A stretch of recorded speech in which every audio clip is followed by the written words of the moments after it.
నేను washing machine వేసి ఉతకాను అనుకున్నా, అది చాలా తేలింది రాదమ్మా. అలాగే ఈ పిల్లితో నువ్వు చాలా మంచి పని చేయాలి, అంతేగాని పిచ్చి పని చేయకూడదు, అర్థమైందా?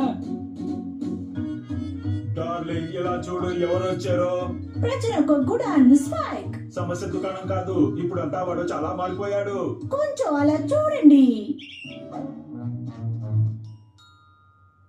స్పైక్ కూర్చో, ఇరుగు కూర్చో, సైలెంట్ గా ఉండు, పడుకో, చెప్పినట్టు విను. చూసావా నువ్వు, వీడు మారిపోయాడు. అవును, ఇది మారిపోయింది.